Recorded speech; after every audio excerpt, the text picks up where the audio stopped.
Next up, we have Kevin Geraini, who will talk about demystifying private equity and LP perspectives. So IFC was set up in 1956 with the private sector arm of the World Bank. We're the largest DFI, which to some is a good thing, to some it's a bad thing. So we can go through that later today. We started investing in private equity in the 1990s.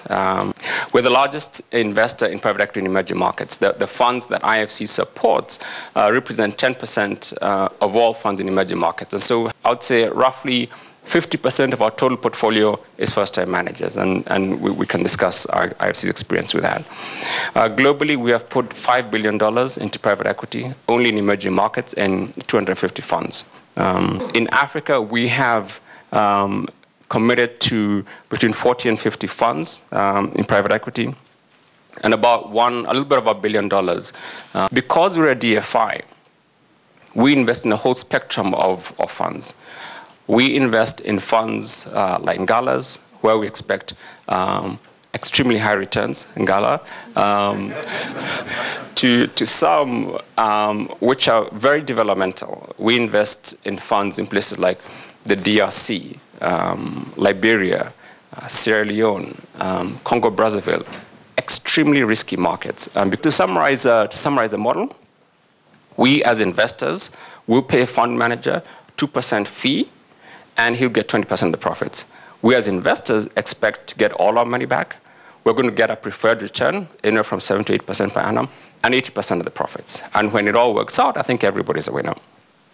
So the J-curve, somebody talked about the J-curve, the way this works, and again, most of you know this, is that during the first 3 to 4 years of the business, the fund manager is investing your money. He's calling on capital. So as an investor, we say, here's $1 million.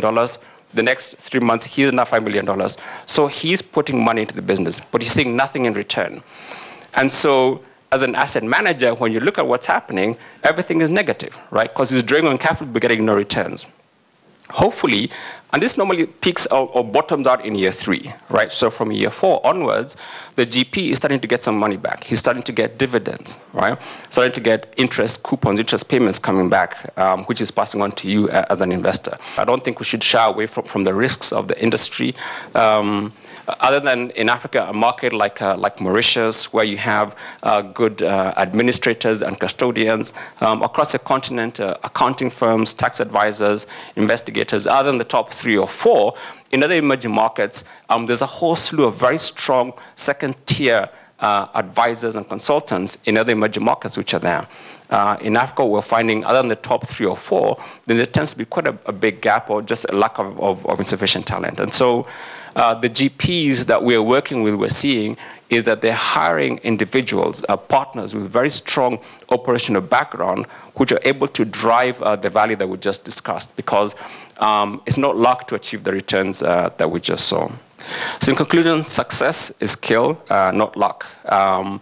The top managers in our portfolio in Africa have given us more than 30% net to IFC. And the others where we simply haven't got all our money back. So we have a wide dispersion in our portfolio. How do you select the first-time managers? What's your process? And secondly, as a DFI, you have your own development incentives, like you want to achieve certain targets in some countries.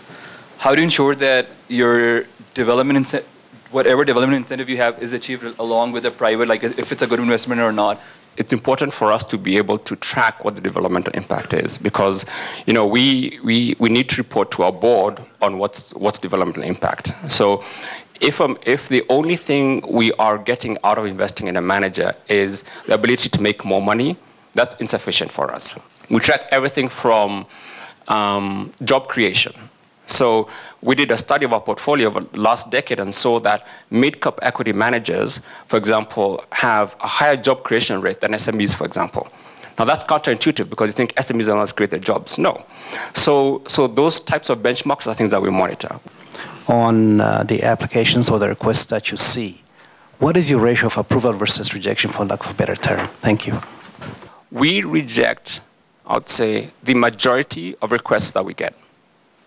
And the reason for that is twofold. A, because remember I said we're only talking about investing $400 to $500 million per annum in private equity. Between 50 and 75 fund managers looking to raise capital in Africa right now, today. So there's no way, even if we liked every single one of them, we can commit to each one of them. And so what we're now doing, though, is to counter that is, remember, many times we're saying no, not because that fund manager will not be successful, but simply because it doesn't fit our strategy, or we simply don't have the capital, or we're looking to do something else, or it's investing in a country, for example, like only South Africa, where we believe we don't have a role, right? So there are many reasons for us to say no. It's not because the fund manager will not be successful. Thank you very much, everybody. I much appreciate it.